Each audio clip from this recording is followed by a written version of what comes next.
ਸਤਿ ਸ਼੍ਰੀ ਅਕਾਲ ਜੀ।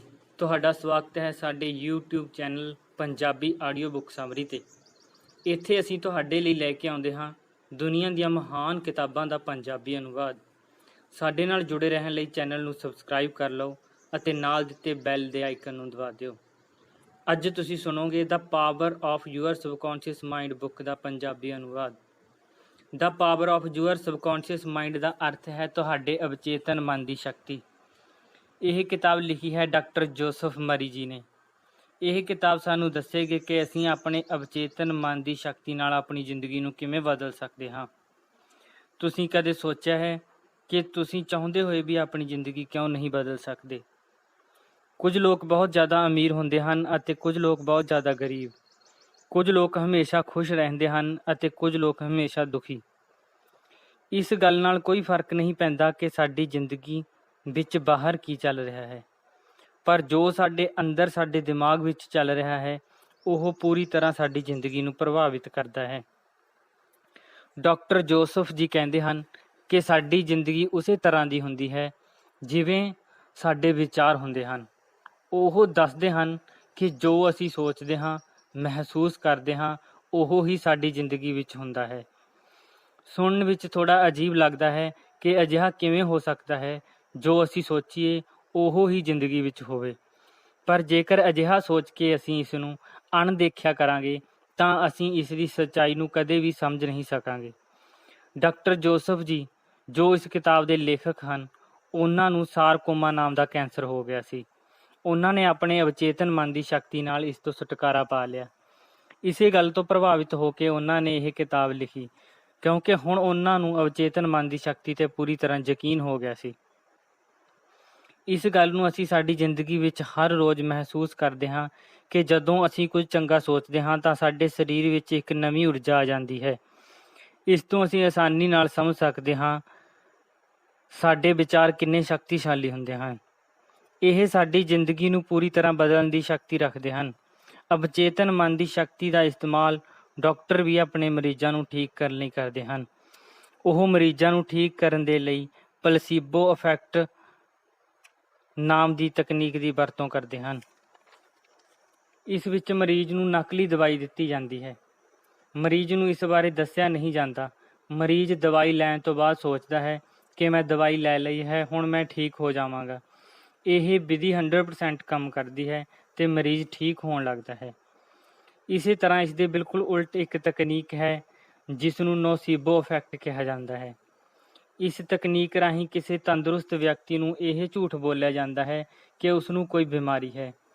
ਜਦੋਂ ਉਹ ਵਿਅਕਤੀ ਬਿਮਾਰੀ ਬਾਰੇ ਸੋਚਣ ਲੱਗਦਾ ਹੈ ਤਾਂ ਉਸ ਬਿਮਾਰੀ ਦੇ ਲੱਛਣ ਉਸ ਵਿਅਕਤੀ ਵਿੱਚ ਦਿਸਣ ਲੱਗਦੇ ਹਨ। ਇਸ ਗੱਲ ਤੋਂ ਇਹ ਸਾਫ਼ ਸਮਝ ਆਉਂਦਾ ਹੈ ਕਿ ਸੋਚਣ ਸ਼ਕਤੀ ਨਾਲ ਸਾਡੀ ਜ਼ਿੰਦਗੀ ਪੂਰੀ ਤਰ੍ਹਾਂ ਪ੍ਰਭਾਵਿਤ ਹੁੰਦੀ ਹੈ। ਆਪਣੀ ਇਸੇ ਸੋਚ ਸ਼ਕਤੀ ਨੂੰ ਸਹੀ ਸਾਈਡ 'ਤੇ ਲਾ ਕੇ ਅਸੀਂ ਆਪਣੀ ਜ਼ਿੰਦਗੀ ਸੰਵਾਰ ਸਕਦੇ ਹਾਂ ਅਤੇ ਆਪਣੇ ਸੁਪਨਿਆਂ ਨੂੰ ਪੂਰਾ ਕਰ ਸਕਦੇ ਹਾਂ। ਸਾਡੇ ਦਿਮਾਗ ਦੇ ਦੋ ਹਿੱਸੇ ਹੁੰਦੇ ਹਨ, ਕੌਨਸ਼ੀਅਸ ਮਾਈਂਡ ਭਾਵ ਚੇਤਨ ਮਨ ਅਤੇ ਦੂਸਰਾ ਹੈ ਸਬਕੌਨਸ਼ੀਅਸ ਮਾਈਂਡ ਭਾਵ ਅਵਚੇਤਨ ਮਨ। ਜਿਵੇਂ ਤੁਸੀਂ ਮੇਰੀ ਆਵਾਜ਼ ਸੁਣ ਰਹੇ ਹੋ, ਵੀਡੀਓ ਵੇਖ ਰਹੇ ਹੋ, ਇਹ ਕੰਮ ਸਾਡਾ ਚੇਤਨ ਮਨ ਕਰ ਰਿਹਾ ਹੈ। ਪਰ ਜੋ ਅਸੀਂ ਸਾਹ ਲੈ ਰਹੇ ਹਾਂ, ਸਾਡੇ ਦਿਲ ਵਿੱਚ ਖੂਨ ਪੰਪ ਹੋ ਰਿਹਾ ਹੈ, ਇਹ ਸਾਰੇ ਕੰਮ ਸਾਡਾ ਅਵਚੇਤਨ ਮਨ ਕਰਦਾ ਹੈ। ਸਾਡੇ ਜਨਮ ਤੋਂ ਲੈ ਕੇ ਮੌਤ ਤੱਕ ਅਵਚੇਤਨ ਮਨ ਕੰਮ ਕਰਦਾ ਰਹਿੰਦਾ ਹੈ। ਇਹ ਉਦੋਂ ਵੀ ਕੰਮ ਕਰਦਾ ਹੈ ਜਦੋਂ ਅਸੀਂ ਸੌਂ ਰਹੇ ਹੁੰਦੇ ਹਾਂ। ਚੇਤਨ ਅਤੇ ਅਵਚੇਤਨ ਮਨ ਦੇ ਫਰਕ ਨੂੰ ਬਹੁਤ ਹੀ ਆਸਾਨੀ ਨਾਲ ਸਮਝਿਆ ਜਾ ਸਕਦਾ ਹੈ। ਉਦਾਹਰਨ ਲਈ, ਜਦੋਂ ਅਸੀਂ ਸ਼ੁਰੂ ਵਿੱਚ ਮੋਟਰਸਾਈਕਲ ਚਲਾਉਣਾ ਸਿੱਖਦੇ ਹਾਂ ਤਾਂ ਅਸੀਂ ਹਰ ਕੰਮ ਸੋਚ ਕੇ ਕਰਦੇ ਹਾਂ ਕਿ ਹੁਣ ਕਲੱਚ ਦਬਾਉਣਾ ਹੈ, ਹੁਣ ਗੇਅਰ ਪਾਉਣਾ ਹੈ, ਹੁਣ ਬ੍ਰੇਕ ਲਗਾਉਣੀ ਹੈ। ਪਰ ਜਦੋਂ ਅਸੀਂ ਕੁਝ ਦਿਨ ਲਗਾਤਾਰ ਮੋਟਰਸਾਈਕਲ ਚਲਾਉਂਦੇ ਹਾਂ ਤਾਂ ਇਹ ਸਭ ਕੰਮ ਕਰਨ ਲਈ ਸਾਨੂੰ ਸੋਚਣਾ ਨਹੀਂ ਪੈਂਦਾ। ਸਭ ਕੁਝ ਆਪਣੇ ਆਪ ਹੋਣ ਲੱਗਦਾ ਹੈ।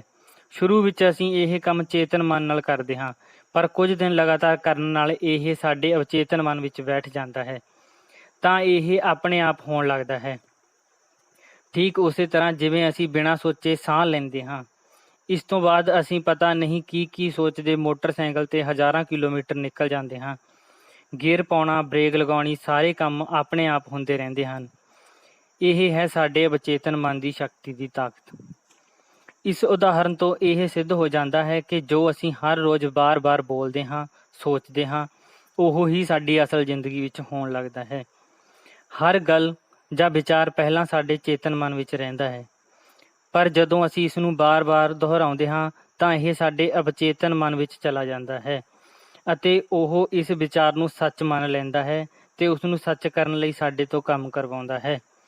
ਇਸ ਤਰ੍ਹਾਂ ਅਸੀਂ ਸਮਝ ਸਕਦੇ ਹਾਂ ਕਿ ਇਹ ਸਾਡੀ ਜ਼ਿੰਦਗੀ ਵਿੱਚ ਆਉਣ ਵਾਲੀਆਂ ਮੁਸੀਬਤਾਂ ਨੂੰ ਅਸੀਂ ਆਪਣੇ ਗਲਤ ਵਿਚਾਰਾਂ ਕਰਕੇ ਪੈਦਾ ਕਰਦੇ ਹਾਂ। ਅਸੀਂ ਅਨੇਕਾਂ ਗਲਤ ਸ਼ਬਦ ਹਰ ਰੋਜ਼ ਬਾਰ-ਬਾਰ ਦੁਹਰਾਉਂਦੇ ਹਾਂ, ਜਿਵੇਂ ਮੈਂ ਗਰੀਬ ਹਾਂ, ਮੈਂ ਕਮਜ਼ੋਰ ਹਾਂ, ਮੈਂ ਨਾਸਮਝ ਹਾਂ ਆਦਿ। ਜਦੋਂ ਅਸੀਂ ਇਹਨਾਂ ਸ਼ਬਦਾਂ ਨੂੰ ਬਾਰ-ਬਾਰ ਦੁਹਰਾਉਂਦੇ ਹਾਂ ਤਾਂ ਇਹ ਸਾਡੇ ਅਵਚੇਤਨ ਮਨ ਵਿੱਚ ਬੈਠ ਜਾਂਦੇ ਹਨ। ਸਾਡਾ ਅਵਚੇਤਨ ਇਹਨਾਂ ਨੂੰ ਸੱਚ ਮੰਨ ਲੈਂਦਾ ਹੈ ਅਤੇ ਇਹ ਸਭ ਕੁਝ ਸਾਡੀ ਜ਼ਿੰਦਗੀ ਵਿੱਚ ਵਾਪਰਨ ਲੱਗਦਾ ਹੈ। ਪਰ ਇੱਥੇ ਚੰਗੀ ਗੱਲ ਇਹ ਹੈ ਕਿ ਜਦੋਂ ਅਸੀਂ ਚੰਗਾ ਸੋਚਣਾ ਸ਼ੁਰੂ ਕਰਦੇ ਹਾਂ ਤਾਂ ਉਹ ਵੀ ਸਾਡੀ ਜ਼ਿੰਦਗੀ ਵਿੱਚ ਹੋਣ ਲੱਗਦਾ ਹੈ। ਜਿਵੇਂ ਮੈਂ ਅਮੀਰ ਹਾਂ, ਮੈਂ ਹਮੇਸ਼ਾ ਖੁਸ਼ ਰਹਿੰਦਾ ਹਾਂ, ਮੈਂ ਤੰਦਰੁਸਤ ਹਾਂ, ਮੈਂ ਹਰ ਕੰਮ ਨੂੰ ਬਹੁਤ ਆਸਾਨੀ ਨਾਲ ਕਰ ਸਕਦਾ ਹਾਂ ਆਦਿ। ਇਸ ਤਰ੍ਹਾਂ ਜ਼ਿੰਦਗੀ ਨੂੰ ਬਦਲਣ ਦਾ ਪਹਿਲਾ ਤਰੀਕਾ ਹੈ ਚੰਗੇ ਵਿਚਾਰਾਂ ਨੂੰ ਅਵਚੇਤਨ ਮਨ ਵਿੱਚ ਭਰਨਾ। ਆਪਣੀ ਜ਼ਿੰਦਗੀ ਨੂੰ ਬਦਲਣ ਲਈ ਸਾਨੂੰ ਆਪਣੇ ਵਿਚਾਰਾਂ ਨੂੰ ਬਦਲਣਾ ਹੋਵੇਗਾ। ਜਦੋਂ ਅਸੀਂ ਚੇਤਨ ਮਨ ਨਾਲ ਚੰਗੇ ਵਿਚਾਰ ਬਾਰ-ਬਾਰ ਸੋਚਾਂਗੇ, ਉਹ ਸਾਡੇ ਅਵਚੇਤਨ ਮਨ ਵਿੱਚ ਬੈਠ ਜਾਣਗੇ। ਇੱਕ 75 ਸਾਲ ਦੀ ਔਰਤ ਹਮੇਸ਼ਾ ਸੋਚਦੀ ਰਹਿੰਦੀ ਸੀ ਕਿ ਉਸਦੀ ਯਾਦਦਾਸ਼ਤ ਬਹੁਤ ਕਮਜ਼ੋਰ ਹੋ ਗਈ ਹੈ। ਉਹ ਹਰ ਗੱਲ ਭੁੱਲ ਜਾਂਦੀ ਹੈ। ਉਸ ਨਾਲ ਸੱਚਮੁੱਚ ਅਜਿਹਾ ਹੋਣਾ ਸ਼ੁਰੂ ਹੋ ਗਿਆ।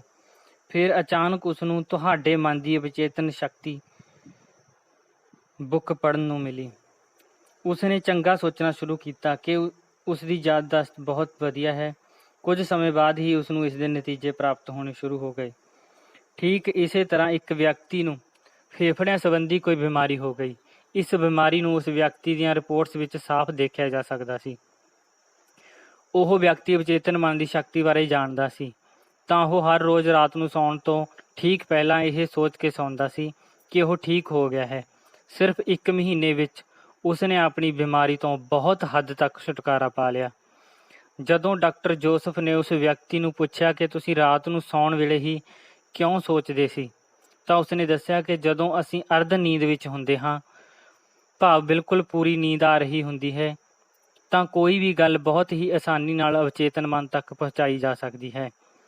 ਜਦੋਂ ਅਸੀਂ ਸੌਂ ਜਾਂਦੇ ਹਾਂ ਤਾਂ ਚੇਤਨ ਮਨ ਕੰਮ ਕਰਨਾ ਬੰਦ ਕਰ ਦਿੰਦਾ ਹੈ, ਪਰ ਇਸ ਦੇ ਉਲਟ ਅਵਚੇਤਨ ਹਮੇਸ਼ਾ ਕੰਮ ਕਰਦਾ ਰਹਿੰਦਾ ਹੈ। ਆਪਣੀ ਗੱਲ ਨੂੰ ਆਪਣੇ ਅਵਚੇਤਨ ਮਨ ਤੱਕ ਪਹੁੰਚਾਉਣ ਲਈ ਇਸ ਕਿਤਾਬ ਵਿੱਚ ਬਹੁਤ ਸਾਰੀਆਂ ਤਕਨੀਕ ਦੱਸੀਆਂ ਗਈਆਂ ਹਨ, ਜਿਨ੍ਹਾਂ ਵਿੱਚੋਂ ਕੁਝ ਅਸੀਂ ਤੁਹਾਡੇ ਨਾਲ ਸ਼ੇਅਰ ਕਰਾਂਗੇ। ਪਹਿਲੀ ਤਕਨੀਕ ਹੈ ਸੌਂਦੇ ਸਮੇਂ ਆਪਣੇ ਚੰਗੇ ਵਿਚਾਰਾਂ ਨੂੰ ਇੱਕ ਵੀਡੀਓ ਦੀ ਤਰ੍ਹਾਂ ਮਹਿਸੂਸ ਕਰਨਾ।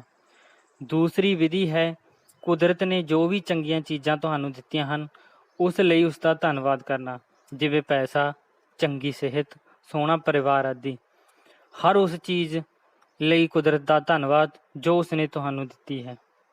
ਇਸ ਤੋਂ ਅਗਲੀ ਤਕਨੀਕ ਵਿੱਚ ਤੁਸੀਂ ਉਸ ਸਮੇਂ ਨੂੰ ਮਹਿਸੂਸ ਕਰਦੇ ਹੋ ਜਿਵੇਂ ਦੀ ਜ਼ਿੰਦਗੀ ਤੁਸੀਂ ਜਿਉਣਾ ਚਾਹੁੰਦੇ ਹੋ।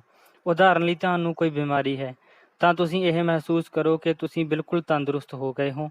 ਕੁਝ ਸਮੇਂ ਵਿੱਚ ਹੀ ਨਤੀਜੇ ਤੁਹਾਡੇ ਸਾਹਮਣੇ ਹੋਣਗੇ। ਦੋਸਤੋ, ਅਗਲੀ ਵੀਡੀਓ ਵਿੱਚ ਤੁਸੀਂ ਕਿਸ ਕਿਤਾਬ ਦਾ ਪੰਜਾਬੀ ਅਨੁਵਾਦ ਸੁਣਨਾ ਚਾਹੁੰਦੇ ਹੋ, ਕਮੈਂਟਾਂ ਵਿੱਚ ਲਿਖਣਾ ਨਾ ਭੁੱਲਣਾ। ਮਿਲਦੇ ਹਾਂ ਅਗਲੀ ਵੀਡੀਓ ਵਿੱਚ। ਧੰਨਵਾਦ।